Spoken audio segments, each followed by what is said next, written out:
Assalamualaikum warahmatullahi wabarakatuh. Di sini saya akan menjelaskan tentang materi medan makna yang berjudul hubungan hierarki dan dominasi, dan juga di sini saya akan menjelaskan tentang hambatan dan auto taksonomi yang dimana dalam kedua judul tersebut itu masuk ke dalam teori medan makna.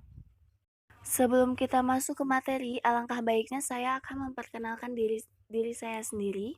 Nama saya Dwi Rahma Kartika, nomor pokok mahasiswa 2017-21-5083, mata kuliah semantik, dosen pengampu Bapak Irwan Siagian MPD, program studi Pendidikan Bahasa Indonesia Universitas Indraprastra PGRI.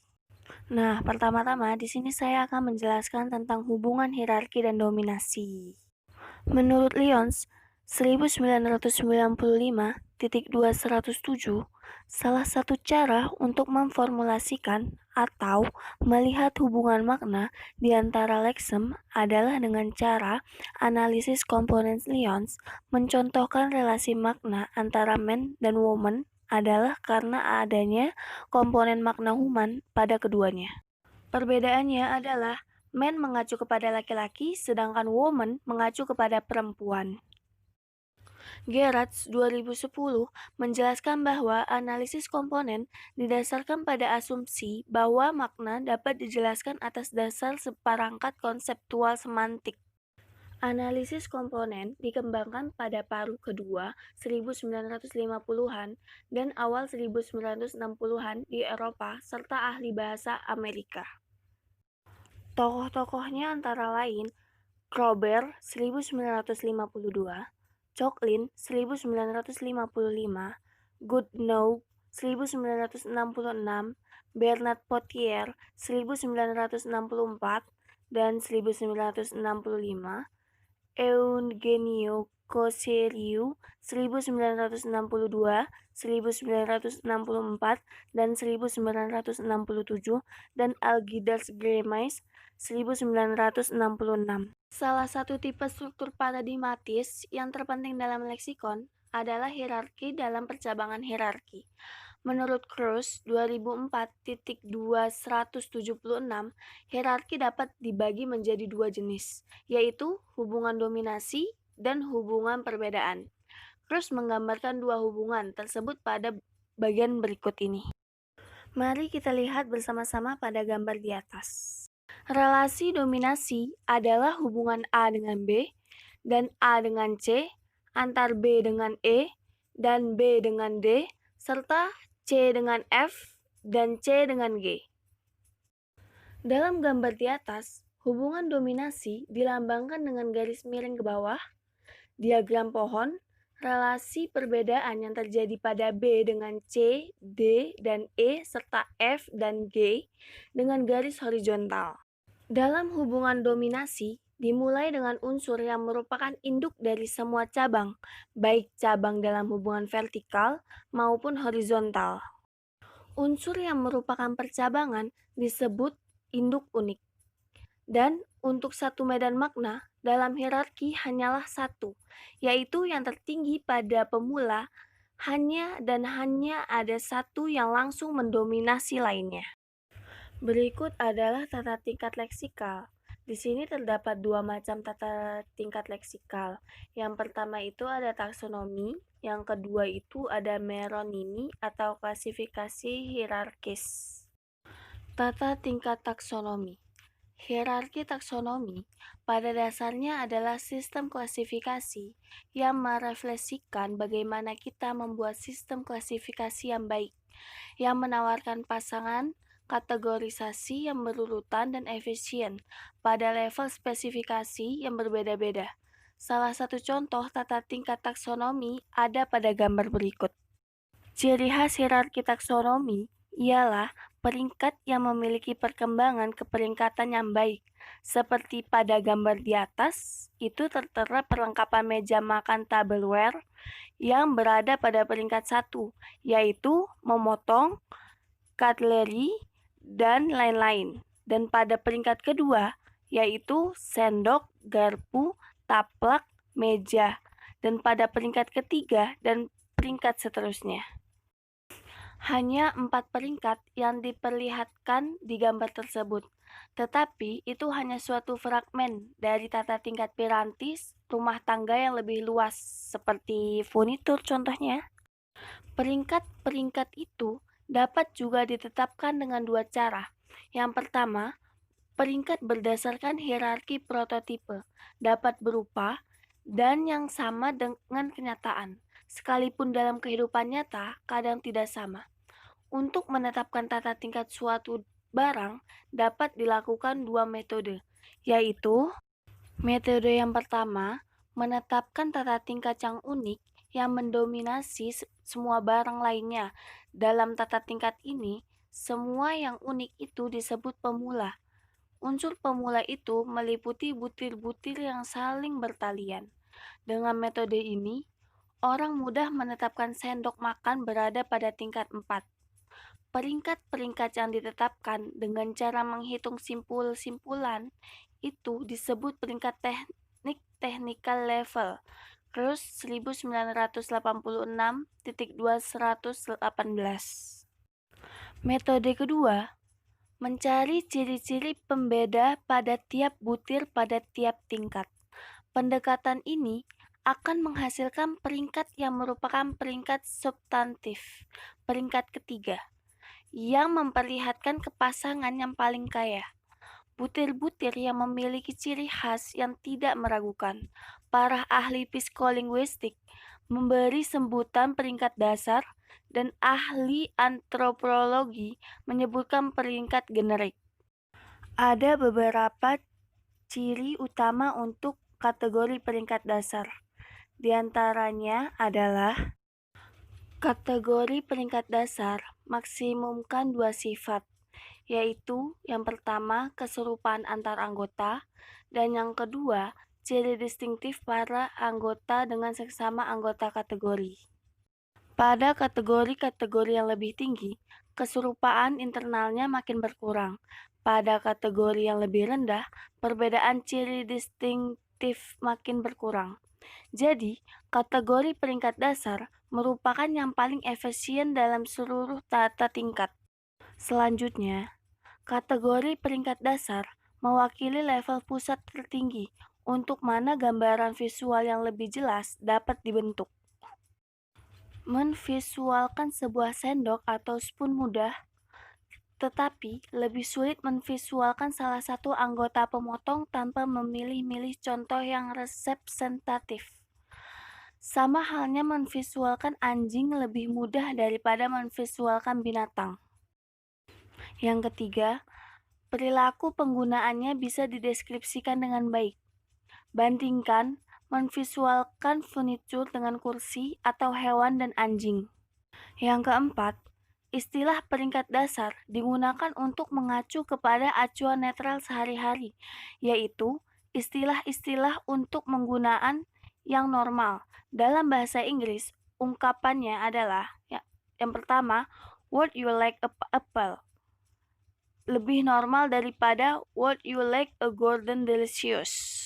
Sama juga dengan who going to feed the dog today? Lebih normal berbanding who going to feed the animal today. Yang kelima, para ahli antropologi linguistik menganggap kata-kata berbentuk morfologi sederhana, serta lebih memilih kata sehari-hari bukan untuk ungkapan metaforis. Bentuk itu digunakan untuk sebuah istilah pada gambar, kecuali taplak meja, tablecloth, yang berbentuk berupa kata majemuk. Jumlah peringkat. Penelitian antropologi linguistik umumnya menunjukkan bahwa taksonomi berdasarkan tata tingkat yang muncul pada bahasa sehari-hari tidak lebih dari 5-6 peringkat. Umumnya bahkan lebih sedikit. Contoh, Krus 2004 hanya 4 peringkat atau 5 bila kita berhadapan dengan perobatan rumah tangga. Pembatasan ini tidak berlaku bagi barang-barang berupa kosakata yang bersifat teknik yang diperjuangkan oleh para ahli. Nah, itu tadi tuh pembahasan tentang hubungan hierarki dan dominasi. Selanjutnya, kita masuk ke dalam materi yaitu hambatan dan autotaksonomi. diperhatikan ya teman-teman. Hambatan dan autotaksonomi. Tarigan 1988.2.276 menyatakan terdapat beberapa keuntungan menggunakan taksonomi kategori linguistik dalam pengklasifikasian kesalahan bahasa.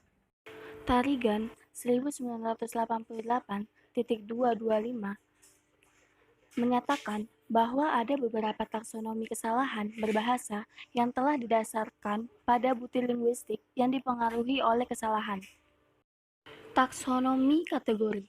Linguistik mengklasifikasikan kesalahan-kesalahan berbahasa berdasarkan komponen linguistik atau unsur linguistik tertentu yang dipengaruhi oleh kesalahan ataupun berdasarkan kedua-duanya.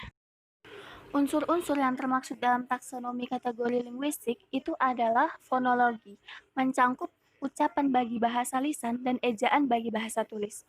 Morfologi mencakup prefiks, infiks, sufiks, konfliks, simulfiks, dan perulangan kata. Sintaksis mencangkup frasa, klausa, dan kalimat, leksikon atau pilihan kata.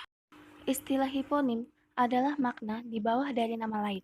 Dalam kebalikannya adalah hipernim atau superordinat.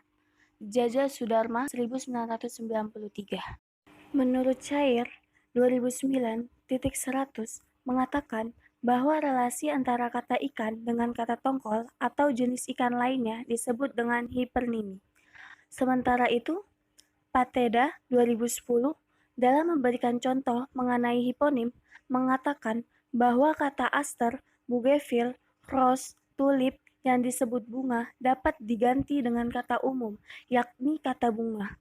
Kata bunga yang berada pada tingkat atas dalam sistem hierarkinya disebut superordinat. Faktor-faktor penyebab terjadinya polisemi. Menurut Pateda 2001.2214, polisemi terjadi karena 1. Kecepatan melafalkan kata. Misalnya kata bantuan dan bantuan, apakah ban mempunyai tuan atau bantuan?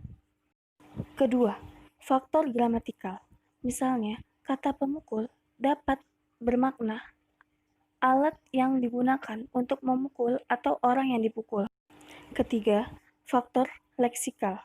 Misalnya, kata makan yang biasanya dihubungkan dengan kegiatan manusia atau binatang memasukkan sesuatu ke dalam perut, tetapi kini kata makan dapat digunakan pada benda tak bernyawa, sehingga muncullah urutan kata makan sogok, makan angin, makan riba, dan sebagainya. Keempat, faktor pengaruh bahasa asing. Misalnya kata item, kini digunakan kata butir atau unsur.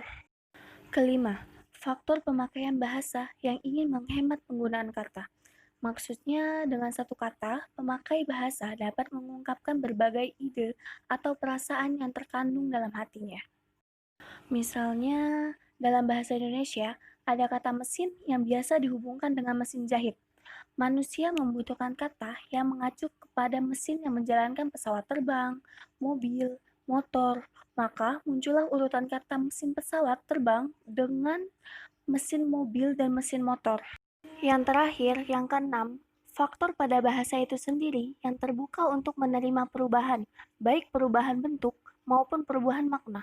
Maksudnya, pada suatu ketika, sesuatu kata tertentu hanya 11 lalu, pada perkembangan berikutnya akan bertambah dengan makna Y dan seterusnya.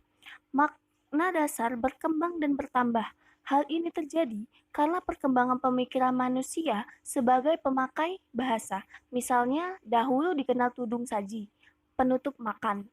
Tetapi, saji sekarang pemakaiannya lebih luas. Misalnya, saji balik, playback, saji ulang, reply, dengan makna saji, menghidangkan, atau hidangan. Kadang, sulit menemukan kata bagi peringkat di atas. Misalnya, tidak ada kata untuk menjadi superordinat peringkat dasar untuk kata kerja bergerak di atas tanah atas kekuatan sendiri. Seperti bahasa Inggris crawl, merangkak, walk, jalan kaki, run, lari, cop, melompat. Kata makhluk, creature, dianggap berasal dari istilah yang amat formal. Orang mencari butir leksikal lainnya, Dan karena tidak ada, maka salah satu kata yang ada dipilih, sehingga terjadi ada kata yang sama untuk peringkat yang berbeda. Kenyataan itu disebut sebagai autotaksonomi.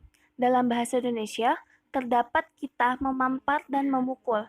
Karena tidak ada kata yang menjadi superordinatnya, maka kata memukul dianggap mendominasikan kedua kata tersebut. Halo teman-teman, selesai sudah nih materi yang saya sampaikan untuk hari ini.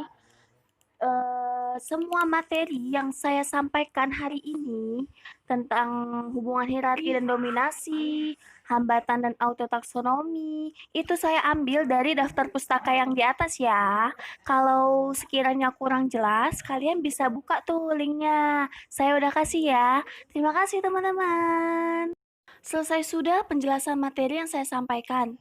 Sampai di sini sudah ada yang paham belum teman-teman? Kalau belum, bisa tulis pertanyaan kalian di kolom komentar ya. Saya, Dwi Rahma Kartika, selaku pemateri meminta maaf yang sebesar-besarnya jika dalam menyampaikan materi terdapat kesalahan kata atau materi. Akhir kata, wabillahi taufiq walhidayah. Wassalamualaikum warahmatullahi wabarakatuh. Selamat malam teman-teman.